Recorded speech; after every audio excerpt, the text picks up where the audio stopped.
Good afternoon. Welcome to Gambling with an Edge. I'm Bob Dancer. And I'm Richard Munchkin. Our guest today is one of the major gurus in blackjack theory and practice, Arnold Snyder, who is here to discuss his new book, Radical Blackjack. Arnold Snyder, welcome to Gambling with an Edge. Hi, Bob. Hi, Munch. I assume most of our listeners are generally aware of your career, but give the Cliff Notes. When were you an active player? When did you publish Blackjack Forum? And when did your major blackjack books come out? Ooh, that's three long questions. Okay. When was I an active player? In the mid-'70s was when I started playing, but I mean, I was working at the post office trying to support two households, and basically I would take weekend trips up to Reno or Tahoe where I'd bring $100 and play at the $1 blackjack tables. And that's because I had read Ed Thorpe's Beat the Dealer. This was in the mid to late 70s. My first book was in 1980, The Blackjack Formula. And by this point, I had pretty much bought every book, every technical paper, everything I could find at Gambler's Bookshop on the subject of blackjack. And basically on two papers, Griffin had not yet had a book published at this point, and neither did Braun, but everybody knew Braun because he did the computer work for everybody that was published just about, other than Stanford Wong. He had done, I don't know, he did the computer work for Ed Thorpe, second edition, Lawrence Revere, and I loved Lawrence Revere's book. But I found these two technical papers, one by Julian Braun, one by Peter Griffin, and I realized that it was possible to just come up with a formula to figure out, just say what a player's advantage would be based on the number of decks, what the shuffle point was, what the rules of play were, the kind of betting spread the player was using, what the system the player was using. A lot of this came from really directly from Griffin's book. He kind of quantified a whole lot of these things in numbers, but he never put them together and said, well, if you add this and this and this and this, you'll come up with this and you'll know what you're, And that's kind of what I did. Apparently, I don't know why no one else had thought to do it. I was not a mathematically competent person. I am still not. I mean, the last time I went had a math class was in high school. I had algebra in ninth grade, geometry in 10th grade, trigonometry when I was in my junior year.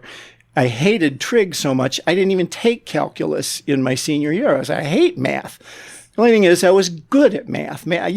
People hated me because I could just, I wasn't an A student. I was a B student, but I never had to crack the book. I just looked, I'd read the page and I understood it and it made sense and, but, and I never had a college level math course. But I liked puzzles and things like that. And I just sort of figured, oh man, I could put this together with that and come up with this. And it worked. It worked really well. It was a big hit too. But the thing that, looking back on it, this was like 1980. Yeah, 1980. And the blackjack formula was like $50 or $100 or something? It was $100. $100, yeah, which was like a lot of money. I mean, did you think about that? Like, are people really going to pay $100 for this? Okay. Now, again, at that time, I was working full time at the post office. I had divorced my wife, and we had two kids. My son was living with me. My daughter was living with her. She couldn't work. So I was supporting two households, basically two small apartments in Berkeley, California. So I had no money. This is why when I went up to, Reno or Tahoe to play, I'd go with $100 and I'd play at the $1 tables. To me, a 1 to 5 spread was $1 to $5, and if I won $85 for the weekend, I'd be like, whoa, man, that was a great trip, I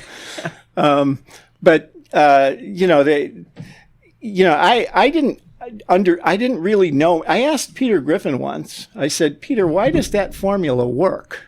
I mean, I know how I put it together, but why does it work? He explained it to me, and I didn't understand his explanation. So, But the decision to charge 100, how did you come about? How did that come about? I think what happened was I figured, well, there's going to be a limited market for this. It's just mostly a mathematical formula. I had this was self-published. When I say self-published, I had a typist. This is before computers had word processors, but I had a girlfriend who was a professional typist, and she had a Xerox word processor, which took up half the room. It was crazy, but it could justify, paragraphs, and so I had her type it in a way that I could then take it to CopyMat. I photocopied the pages. I used a cutter to cut the pages. I had them tape bind one edge. This is the cheapest production ever. It was literally photocopied.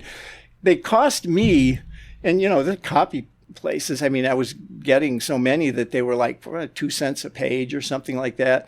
And it was like, I think it was less than 100 pages. It cost me like maybe $2 a book total for printing and binding and everything. And I just said, there's probably about, maybe 25 players in the whole world that'll ever read this thing. So I'll just say it's $100, and some people will read what it says it does, and they'll say, wow, well, it surprised the hell out of me. I sent copies to Ken Houston and Stanford. Everybody had a newsletter back then. Lance Humble had a newsletter. Wong had a newsletter. Houston had a newsletter. Walter Tominski had his Rouge et Noir news. The Gambler's Bookshop. There were probably half a dozen places. Gambling Times was going in. I just sent review copies out to all of them, and I said, here's my new book. Professional players could use it like this, and it's $100 a copy. And everybody gave it a favorable review. And, in fact, what happened was when I sent them out about, say, 3 days later, I got a call from Walter Tominski, who's in New York with the Rouge et Noir News. It's long been gone.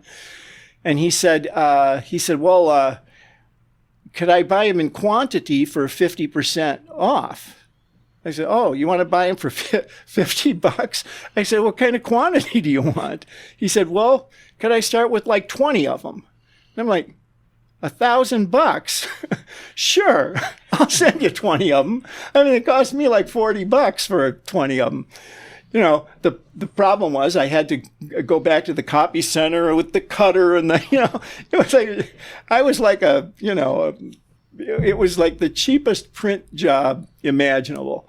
But I just said $100, and everybody just started selling them. They, Gamblers Book Club started ordering them. They said, yeah, we can sell this. We'll start with like 5 copies and see if they move. But they just kept moving.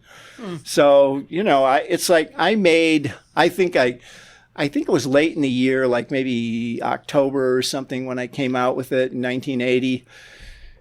And like in that year, I think I made like $3,000 on it, which I was like shocked. I was like, whoa, I've been running up to Reno and Tahoe to play with $1 chips, and this is after I figured out, my win rate here should be about $1.12 an hour. And it's like, what am I doing that for? Why don't I just write about this? And it was literally March of 1981, like literally 6 months after I published the Blackjack Formula, I started the Blackjack Forum, the quarterly newsletter. And I just, basically... there was no internet then. Or it wasn't the same as what it is now. We were starved for information, right, and knowing the other people were out there. You know what I mean? And, right. But there were newsletters. And so, I sent a copy to Stanford Wong. I sent a copy to Ken. I sent everybody, said, well, here's my newsletter. And they all promoted it. It was just like... you know, it's like I wasn't buying advertising anywhere, you know. It's like I didn't have any money, you know. But and so I just said, well, okay, here's a way to make money at blackjack. Just write about it. You know, there's hunger for this information, and I kind of lucked out. You know, all the other authors and experts, you know, they all turned out to be really nice guys. They were, you know, they were into like cross promotion. Yeah, you say nice stuff about me, I'll say nice stuff about you. But they were all doing good things. You know, they were actually, I mean, Stanford Wong, his information was great, you know. Yeah, except for Jerry Patterson. Right. Well, Patterson at that time was good. Yeah, you know, was that before he moved to the dark side? Yeah, it was like, what was it, 1982 or something. I think he started that Target. Well, you know, Ken Houston won his case in New Jersey, and Patterson's schools just went down the tubes. You know, he had a blackjack card counting, you know, Atlantic City was going crazy. They had early surrender. People were winning, you know. The casinos made more money in Atlantic City when they had early surrender than they ever have since. You know, they got rid of it, changed it. They've never made money like they were making, you know, like the amount of money they were making per table. Didn't matter there were card counters in there. It was just people were crazy gamblers, you know. And, you know, word got out, you know, oh, you can just beat this game. Everyone could, this one's got the favorable. Nobody knew how to play, you know. It's like, right. So, but yeah, Patterson, you know, his schools died. Literally like overnight because he was essentially teaching the East Coast how to beat those Atlantic City games. And they went to, you know, 8 decks, only deal 4, no more early surrender. And it was like, well, that's a pretty crappy game, you know? And, you know, he needed something to work, you know? And it's kind of sad, you know, because he was a good friend with of Stanford Wong's, and, you know, he was like sort of part of the whole thing. His books were good, his early books, and then he just went the whole Target route. Like, no, there's another way to win. Yeah. So in addition to the Blackjack Forum and the Blackjack Formula, you wrote quite a few other books.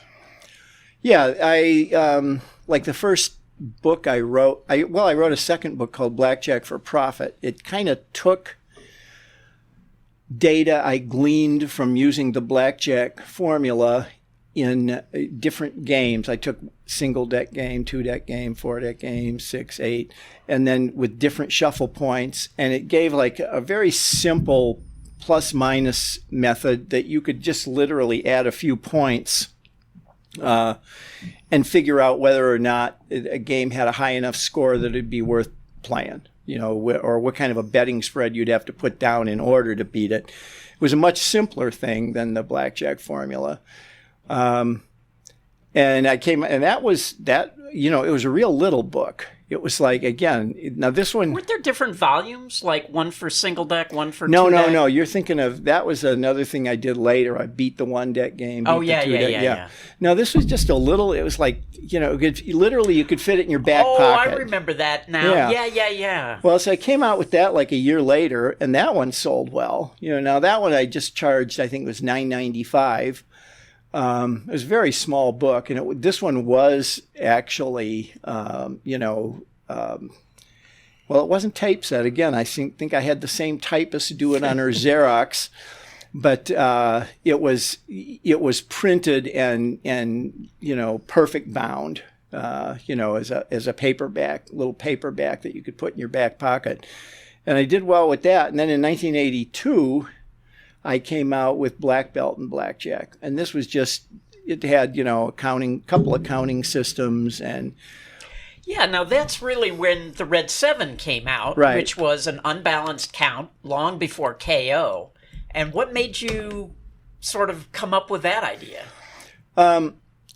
I think what happened was I mean, it kind of seems like reinventing the wheel, right? Yeah, there were other unbalanced counting systems, but they were not. They weren't really very optimal. They were mostly they were like unbalanced 10-count systems. Like you count the 10s versus the non-10s. I'm trying to think if one of Sludikov's first book, you know, Stanley Roberts, if one of his first books but it was a very weak counting system, because it was counting the ace as a non-10 and as opposed to just, it just, you were counting it backwards for betting, but there were no decent unbalanced ones. And it just struck me that wait a minute, you could actually, if you use real close to the high-low values, you could unbalance a count and it would work. I just looked at it on paper and figured out, okay, what would it be at the halfway point when this works fine. This just is a very easy way to count. And I think without dividing by true count. Right, without doing any kind of dividing by the number of decks and, essentially, I actually didn't have any problem doing that. I never had problem adjusting for a true count, but I knew a lot of people did. Yeah. They really, they're trying to. Well, first of all, back then, the only games I ever played in were single deck. And a lot of people were in these shoe games. The shoe games were getting more and more popular. Well, Atlantic City opened up, and that's all they had. And you really had to be much more careful with your counting because there's such a huge difference to have 4.5 decks left in the shoe or a half a deck left in the shoe. It's like a monstrous difference. Once you're in a single deck, a high count is a high count. It's like you bet what you can get away with. if you get screwed up, if you forget the count or something, right. It's over in one more hand, and you can just start over. So. Right. Yeah. So but that was just one thing. The other thing was I also realized you didn't need all those index numbers. Again, this just came right straight out of Griffin's book. Most everything I came up from looking at the data that Griffin published. And he showed the value of say, each of these hands. What is a 16 versus a 10 worth? What is a 16 versus a 9 worth? What is a 16 versus 8? He had a chart, and it showed the value in percentage or something, but he had numbers in there, and you could see, look, these two and there's a couple hundred possible strategy changes you could make, but all the value came out of the same 20 to 25. And some of the value, they came out of things that you couldn't use anyway. There's a huge value to splitting tens. But card counters didn't even do that because you look like a card counter. It's coming back now. Yes. Yeah, a lot of card counters are now splitting tens. Or a whole carder. Yeah. Yeah. I split tens sometimes, but I used to do a lot of crazy plays. But there was a time when card counters would never split tens. No, you'll look like a card counter. I used to even tell there's people there's still a lot who it is one of those plays that, can very easily give you a lot of heat. Yeah.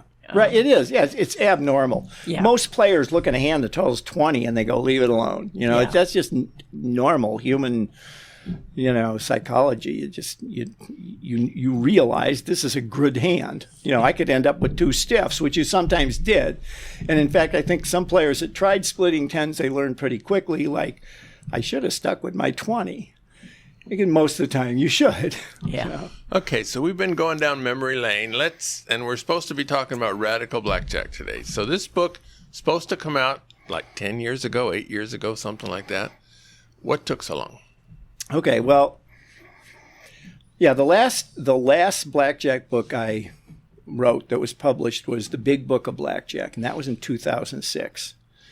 So that's 15 years ago. I actually started writing this book about 10 years ago. And because at that time, I had pretty much quit playing blackjack. I was done with blackjack. I was doing other stuff. And so I just figured why don't I write some of this stuff? The problem was there were two problems. One problem was that I felt like some of this stuff, I know there's still players out there doing some of this stuff. I don't feel comfortable revealing this. And so I sort of kept pushing stuff out that I didn't want to talk about. But But the other thing was I had a big chapter on playing loss rebates, which I had done a lot for like a couple of years back in 2000, 2001. And, I had a big investor putting a bankroll behind me. And so I was able to, go into big casinos with big, money deposits and really play, however I wanted. It's like I could play table limit at these places. And, it's sort of like it took me a long time to, I started getting loss rebates, and then I started looking at them and saying, what is this worth? Wait a minute, there's some value here. And, what it turned into was I realized there was a lot of value in loss rebates. I started asking for them every place I played, figured out ways to milk them and stuff like this. But I never had a computer program that could analyze the actual exact value of a loss rebate. The software on the market, there's a lot of good blackjack software on the market, but none of it had loss rebate functions. Like if you said, well, what if I get, X% back if I lose, or if I lose this amount or whatever, you just couldn't put that in. And I was doing stuff, I was figuring out estimates on what these things were worth, essentially like using like I'm not a mathematician.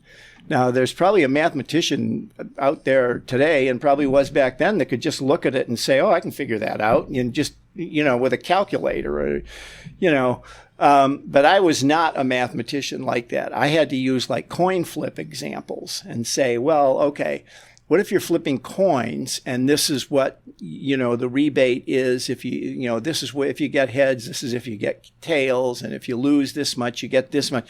Well, I could do that kind of stuff on paper using like an Excel spreadsheet, and I was doing that kind of stuff, realizing that this isn't really accurate for blackjack. Blackjack is definitely different from coin flip, so I always had to cut everything back and say, okay, if this thing tells me I got an 8% advantage here, it's probably 4% or less. But, the thing is, so when I was writing this book, there was a loss rebate that was available to all players. This is like in 2010, 2011, 2012. I can't remember exactly. But there's a casino here, Terribles, that closed. It's now called Silver Sevens. Silver Sevens. I think Silver Sevens might have took over in 2012 or someplace around there. But Terribles had a loss rebate that was automatic 10% rebate to anyone who loses $1,000 over a period of like a day. In other words, you can't keep going in there and say, well, now I've lost 320. I'll come back tomorrow. And, in other words, this was like one play, and I think could it be one bet? Well, the problem is their blackjack table had a $500 maximum on it. Now, I believe you could play two hands of 500. And technically, yes, you could do that. But what it comes down to is, I analyzed it with a coin flip and said, yeah, but boy, you're just not going to make very much money because, right. It's like I couldn't come up with a good analysis. And again, it was blackjack. So I contacted two people. I contacted James Grosjean and Norm Wattenberger. Pretty good choice again. Yeah. And I knew both of them could figure it out. And I had like emails back and forth from both of them. Oh, quite a few, probably maybe a couple dozen each, with me just asking questions. Well, what about this? Well, and it was like, and I realized I really wish I had software. I could just run this and try this, then try this. Then, because, it's like, you're asking people to do work for nothing, and what I wanted was I wanted the numbers for a book. And I was thinking like, geez, all we're talking about here is this Terribles one. Man, the rebates I was playing were at MGM and Caesars, and they're big casinos and much different rebates than these. And I told Norm, I said, I said, well, it would really be, this rebate does exist at Terrible's. I don't know that many rebates exist anywhere else or who can get them, but you might want to make that a function of your Casino Verite software. And because it wasn't. And, and I just took all the data that I'd gotten from them, all the emails, right? And I just thought, I can't write this rebate chapter based on this stuff. This is too, there's not enough here. And I thought, someday there will be a software program and I'll do it. And then I just forgot about it. I just said, I'm unsure about writing about these topics. And I didn't want to write about the turn. I didn't want to, this was pre-Phil Ivey, before anybody ever heard of edge sorting. It just was like, it was stuff that I just felt like, I think it's a bad idea. And so I just put it off. And now the thing is, Cardozo was going to be the publisher, Cardozo Publishing, and they're distributed by Simon & Schuster. Simon & Schuster, when Cardozo submitted the books they were going to be putting out in 2013, they had Radical Blackjack. And I don't know if it's still there, but I know as far as just even a few weeks ago, it was always there. If you went on the Amazon website and you put in Radical Blackjack by Arnold Snyder, it would come up and it would say published in 2013. Out of print. Either out of print or not available or something, and I was like, it never, ever came out, never was published because I never submitted a final manuscript. And, anyway, so, that happened way back then. Then what happened? Well, the coronavirus hit. Suddenly everything's closed in Vegas. So I'm living, it's like, there's no place to go. There's nothing to do. So I said, why don't I dig out that book? And I thought, I know what I'll do. I'll contact Norm Wattenberg and say, look, did you ever, so I contacted him. He said, oh yeah, I put the loss rebate function in there, way back. I said, you did? I didn't even know it.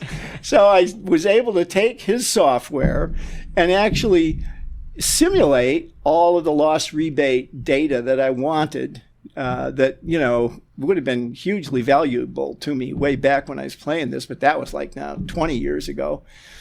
To get back to when you were playing the big loss rebates, how big of rebates were you getting? Well, the biggest loss rebate was 20%. That was at the Crown Casino in Melbourne.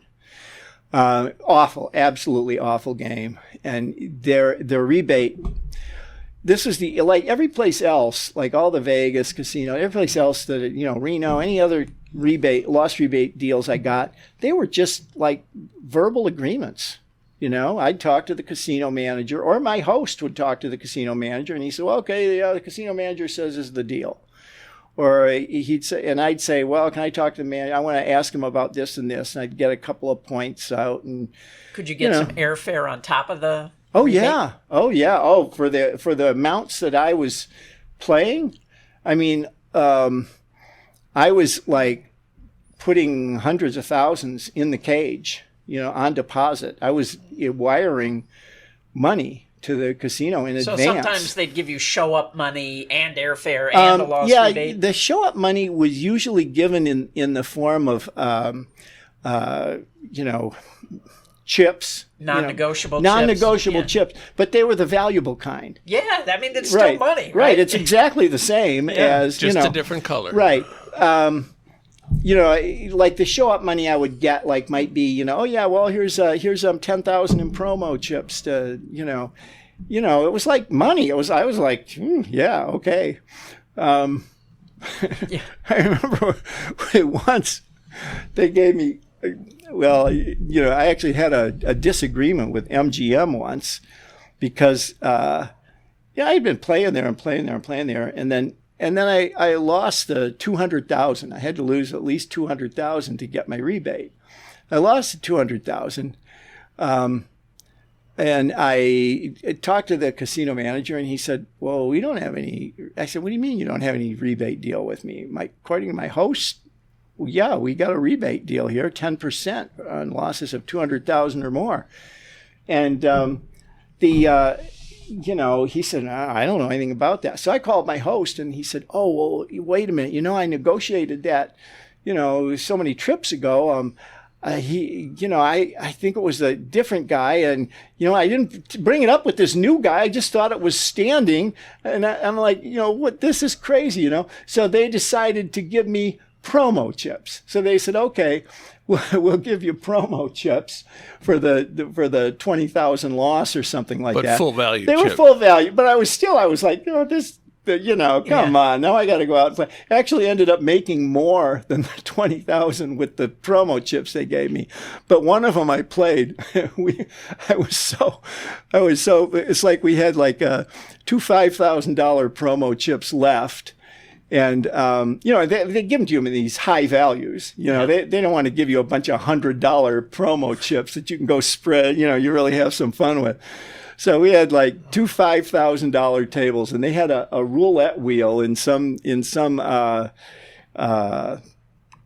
was in a high roller area. And, I think what it was I think they were $2,000 promo chips.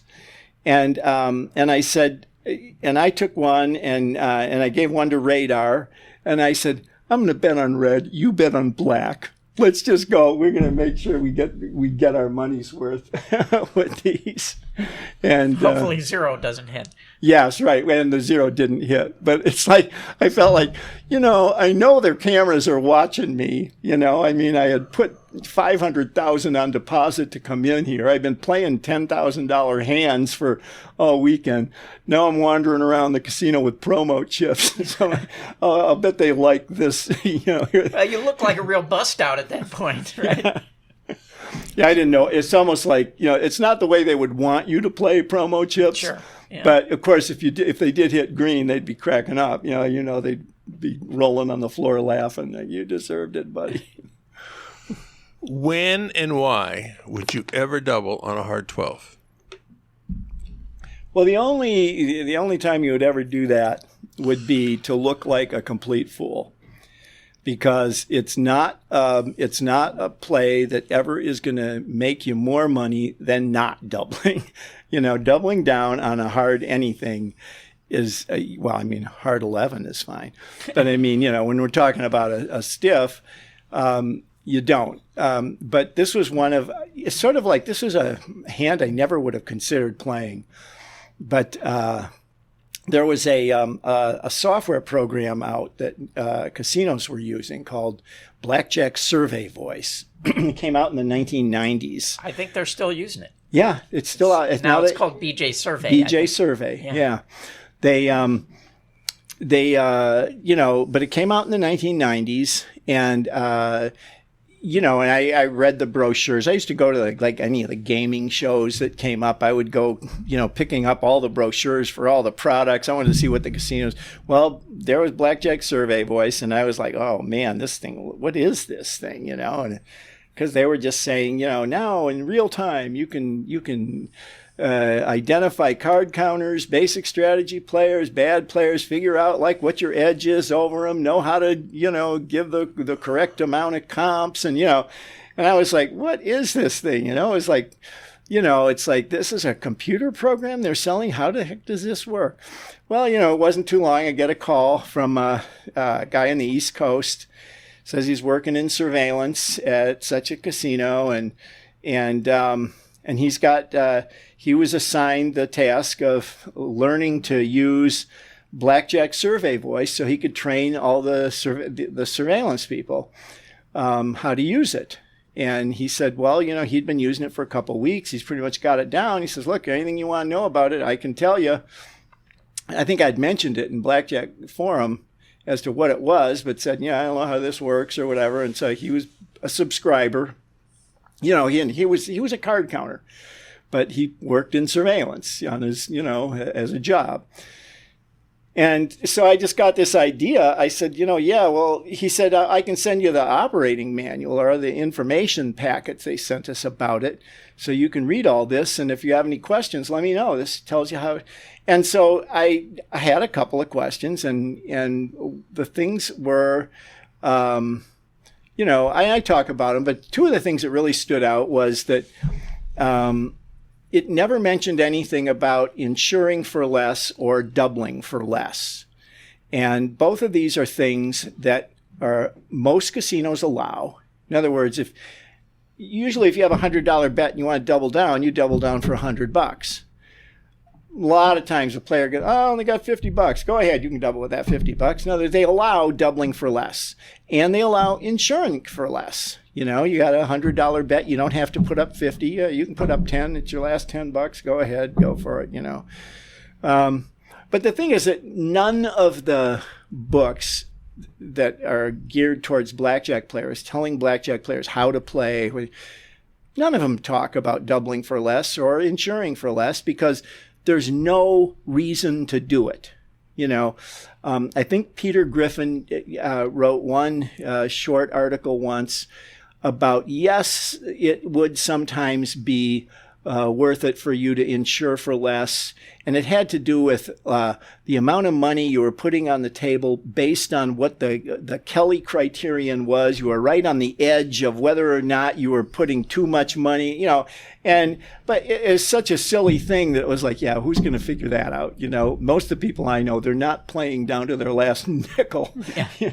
They're not, nobody's playing full Kelly. Right. Yeah. But, so that none of the books ever dealt with it. So it was just considered, and nobody ever did it. The only time I ever saw anybody do it was because they were down to their last couple bucks, and they go, well, okay, I'll double down for this much. I got an 11, he's got a 5, I'll take a chance. And, but what I realized was, so what happened was that Survey Voice had no function for doubling for less or insuring for less. If the player doubled down, it automatically doubled the amount of the bet. If he insured, it automatically insured for half the bet. That's just the standard. And so I asked him about this, and he said, well, no, it doesn't do that, but why would anybody do it? Nobody ever does do it. It's just an amateur thing you see once in a while, nobody cares. And I thought, I'm kind of interested in looking at the value of it as a camouflage technique. And so he ran some simulations on insuring for less. And, and I said, okay, just run off 100 hands of a player playing perfect basic strategy, and then rerun the exact same hands, perfect basic strategy. The only difference is every time the dealer has an ace showing, every time you insure. Just take the insurance and tell me. And he did that, and he said, well, yeah, when I take the insurance, the program says this is an amateur player. He makes too many mistakes. You've got a high advantage. I can't remember exactly what, but it was totally different. And I said, well, that's all I need to know. Because I said, you got a player who's bet, I think he said there were 8 insurance bets placed during the 100 hands. I said, so the program thinks you're playing $200 a hand and that you made 8 $100 insurance bets.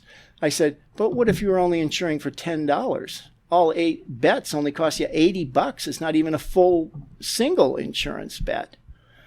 So the program is going to say, you're a complete idiot. But in fact, if you look at the cost of taking, 0.8 of one insurance bet every 100 hands, the cost is minimal. The total cost is can't remember what it was, $2.35 or something like that would be the actual cost, even if you were insuring for $10 each time, because you don't always lose, So, and the thing, it came up also with doubling for less. Doubling down on a hard 12 versus anything is idiotic. It's a huge cost to it. It's brilliant. Right. But if you double, in other words, again, it's the type of thing, if you have a $200 bet out there and you double for $10 more.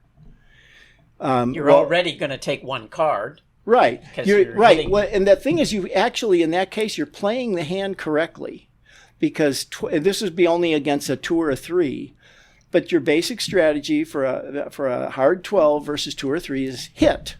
And no matter what you get, you would not take another, even if you got an ace on it, it's now 13, and there's no way you'd ever want to hit the 13. So you're playing your hand correctly, but for only, all you did was up the amount of, you didn't double it. You only went up 5% or 2%, depending on how much discrepancy there is between.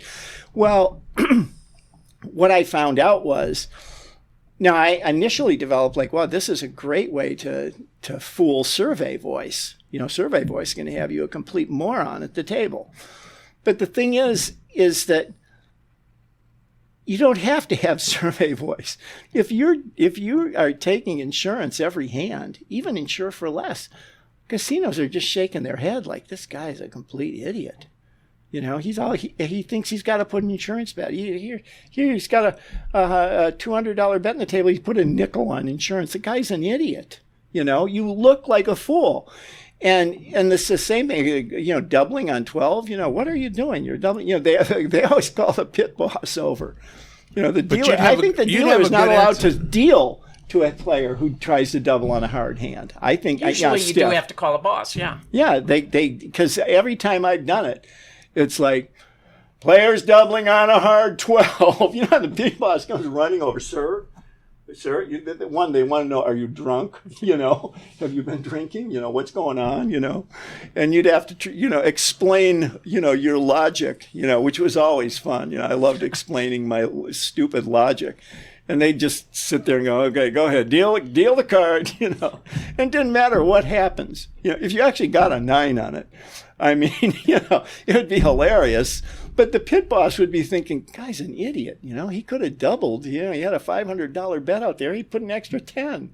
He could have won 1,000 instead of 510. It's like you always look like an idiot when you're doing these plays. Since Arnold looks like an idiot now, we're going to take a few commercials. We'll be right back with Arnold Snyder. South Point has more than 10,000 games returning more than 99%. This is more than anyone else has. In July, the Free Play with a Kicker promotion is for players who already get mailers. Pick up your normal mailer free play on Monday, Tuesday, or Wednesday, and if you do, you'll receive the same amount of free play on Friday or Saturday of the same week. Pick up all 8 free plays during the month, and you'll receive a double amount of free play on Monday, August 2nd.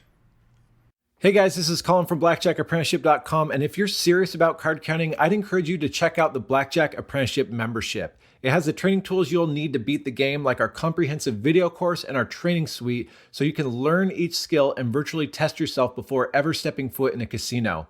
It also includes the tools you'll need to succeed, like our pro betting software, casino database, results tracking software, and access to a community of like-minded Advantage players to network with in our members forum and chat room software. You can find out more at blackjackapprenticeship.com.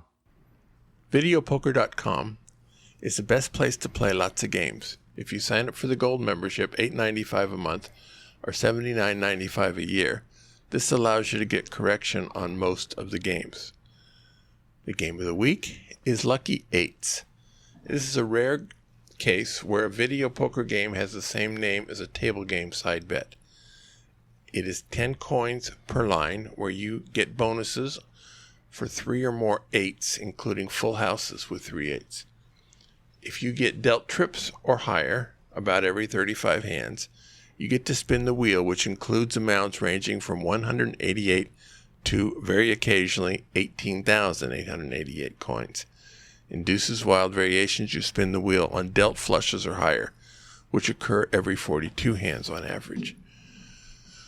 You'll need to figure out the strategy for yourself, but it appears to be possible with simple algebra.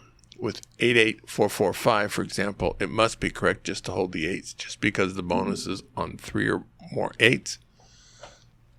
On Deuce's Wild Variations, where you would normally hold a suited Jack 10-9 over a pair of 8s, or maybe even Jack 10, 9, 8 in some games. In this game, surely holding the 8s is far better. All right, we're back talking with Arnold Snyder on his new book, Radical Blackjack. In your book, you cover several stories concerning shuffle tracking. Richard has said several times on this show that shuffle tracking is dead because so few places have consistent trackable shuffles anymore. Do you agree with Richard on this? I have not looked at shuffles in 15 years. So I would have to say, I think Richard's a pretty smart guy, and I think he understands shuffle tracking pretty well. So I honestly couldn't say. Now, whether or not there are, like, I talked to players at there's this blackjack boot camp group that meets in Vegas, once or twice a year. Yes. And they ask various experts and authors to attend, and I've gone to a couple of theirs, and I met two players at one of them. I met them separately; they weren't together, but both of them said they were tracking shuffles, and that's all they did. They just thanked me for the shuffle tracking book I wrote, back in 2003 or something like that. I was going to say 6, but maybe you're right. 2003. I can't remember, but they said that's all they did, but I asked him, well, where are the best tracking games in Vegas? And then neither of them ever played in Vegas. They were in the Midwest and on river boats and Indian reservations. And so I'm imagining they're not tracking at with $5,000 hands or anything like that. But they both said that's all they do now. They quit their jobs. They're playing blackjack, and mostly what they do is track shuffles. Yeah, so. I don't think anything is ever completely dead. Like, there seems to be a cycle and things come back around again. But from last I've looked around Vegas, there were no shuffles that I would bother going after. But yeah, you're right. And there's a big world out there too. So you could be in some foreign country and find some great shuffles too. So. I think the biggest detriment is the popularity of the automatic shufflers. So many casinos use those now. They used to be very rare, because players didn't care for them much. And when players ask me about it, what I say to them now is find a game to play first. Yeah. Like, if you live near a casino where you think there's a good trackable shuffle, okay, then take the time to put in the time to learn how to do it. Right. But don't put in a whole bunch of hours and then travel around looking for a game and not find one. Right. Yeah. So I really don't know how many are available or where they are or what levels or anything. It's just not it's not something I've looked at in a long time. One story you tell, your wife Radar was sitting next to you. You bet 6 hands of $10,000 each for an entire 6-deck shoe. Tell us, why on earth would you do this, and what interesting comp did it generate? Okay, yeah, this was at MGM Grand, and this was a rebate play. I had a loss rebate deal there, where if I lost $250,000 or more, they gave me a 10% rebate on the loss. And the thing is, I was down like 190 some thousand after, this was just from playing shuffle tracking, it's the way it goes. We were playing up to, they allowed us to play up to 6 hands of 10,000 each. In other words, we could spread the table with their max bet. Well, 190,000, what's that? Like, you could lose 3 times in a row and you're down 180,000. So it's like, these numbers sound crazy. Like, how could you lose 190,000? It's like, well, no, when you're playing that much, if an opportunity comes up and you say, okay, here's our slug, and you throw your money out there and the dealer gets a blackjack 3 hands in a row and your slug is gone, and you just we could you can lose $200,000 in a few rounds on one slug. But so we were, we had been playing that weekend and we were down like 190,000, and it was a situation where if I bet 60,000 and I lost them all, I'd be down 250,000, and I automatically get 25,000 back. So essentially, I might be risking, I might be putting 60,000 on the table, but I wasn't risking 60,000. I'm really only risking 25,000 or 35,000 because I get 25 back. Whereas if I win, I get the whole 60,000. Well, there is a huge advantage too. I mean, this is where the advantage from loss rebates come. It comes from milking those times when you're in. I have a big chapter on loss rebates and how to play them, but there's an area that I call the rebate zone, where in the single round you could earn the rebate or come out substantially ahead of where you were. And it's, you can figure out, again, I used a computer program this time to figure out, I show actually what the coin flip analysis comes to and what happens when I run it on the computer, and you can see what the differences are. But the advantages in situations like that for the player, they're really through the roof. They're types of advantages that card counters never see. And so what happened was we went down to the table. We knew, before going down this there. This could be one hand or right. one. But, we'd been playing rebates for quite a while at that point. And so I said, okay, I'm going to spread the table. If we lose them all, okay, we'll get our $25,000 rebate and walk. If we win them all, well, we have to decide. Are we going to keep playing? We're 60,000 ahead of where we were. Well, but of course, as it happened, I kept winning some, losing some, winning some, losing. We kept staying in and around, someplace between 160,000, down 170,000, down 100. It's like we were never out of the rebate zone, and I just kept spreading the table. We finally won a hand where it's like I even had like a couple double downs or a double down on the blackjack, whatever. We won like 80,000 on one hand. And that was it. I was like, okay, we are definitely out of the rebate zone. But the problem was the count was through the roof. Like, we're card counters also. And she's like bumping my leg under the table. We had all these under the table signals that, and she's telling me, look, the count is plus 13 right now. There's only, 2.5 decks left to play. Spread the table, keep it. So I just kept spreading the table, won a little bit more. It was just kind of crazy. But in that one shoe, we came up 140,000, which sounds crazy. But if you're playing 60,000 a round, it's like 2 rounds is 120,000. Yeah. But I mean, that's how we happened to do that. And so they must have loved you after that. yeah, they did. Because what happened was, it wasn't too long after that, I got a call from my host, and he said, we'd like to comp you to the Super Bowl. And the Super Bowl was quite a ways away. It was like months away. And I said, oh.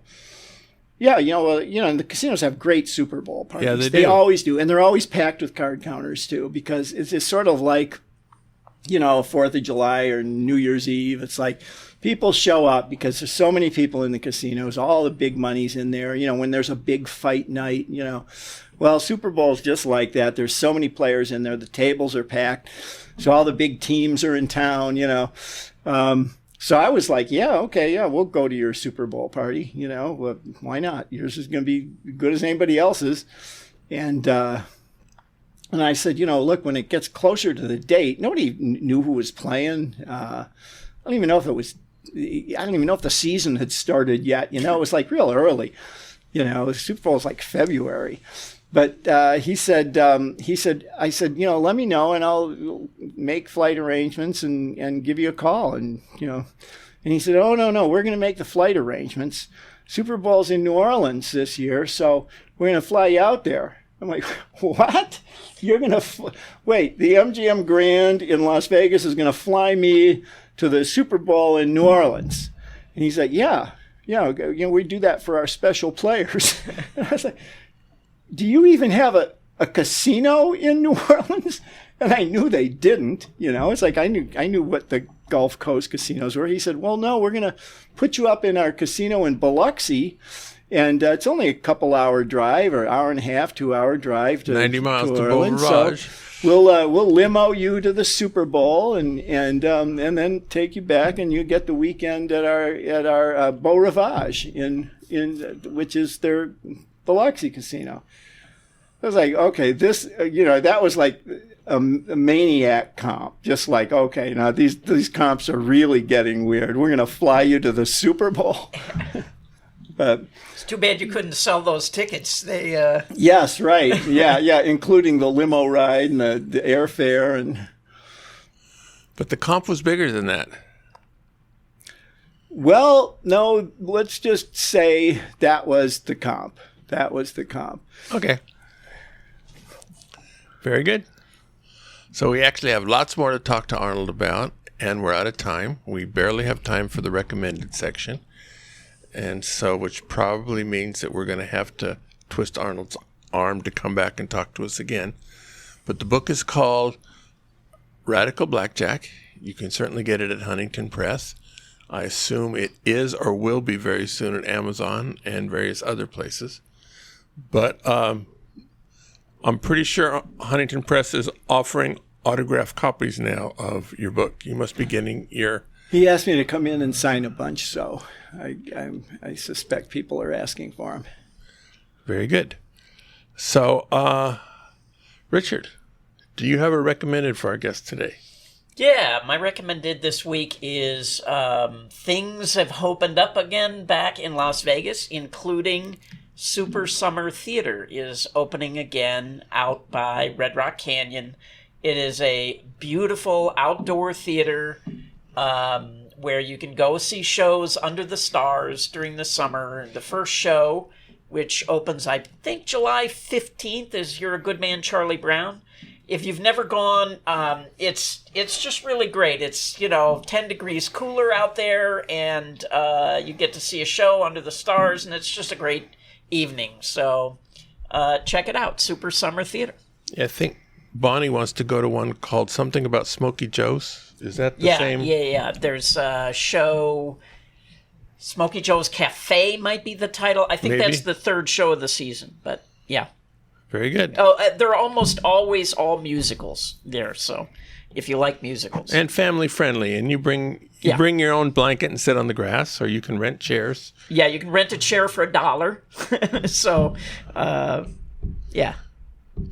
All right, my recommendation today is the book Daylight by David Baldacci. This is book 3 of the Atlee Pine series. Atlee is a FBI agent covering the Grand Canyon who's now searching for a twin sister who was abducted when they were both 6 years old.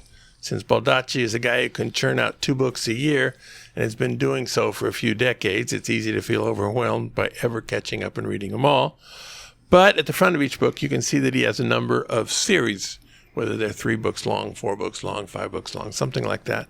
So start with one of these series and pick the first one in the series, and then you can figure out if you like the Baldacci form of thriller. Arnold Snyder, do you have a recommended for our audience today? Yeah, I'll pick up on Munchkin's recommendation if you're going to be out in Red Rock Canyon. There's a little cafe. It opened about 2 years ago in the town of Blue Diamond. It didn't used to exist. Blue Diamond is known for the fact that the wild herd burros wander around the streets of the town and through the park and stuff like that. But there didn't used to be any kind of an eating place there. And there's a place there now called the Cottonwood Station. And it has, it's like coffee and tea, beer and wine, sandwiches, pizza, salads, soups. And it's really good. It's really good. They use a lot of natural foods, and it's inexpensive. So if you're really going to be out there, there's not many places to eat out there. So they're open 7 days a week, and they have good food. So it's a good place to stop if you're going to go out for the And if you forget the name, it's the only place out there, right? Right. Yes. Yeah. If you get anywhere, if you get into Blue Diamond, anybody could tell you where it is. Where do I eat? Very good. Thank you, Arnold Snyder. We wish you best of luck on Radical Blackjack. Thank you, Richard. Go out and hit lots of royal flushes, everybody. Good day.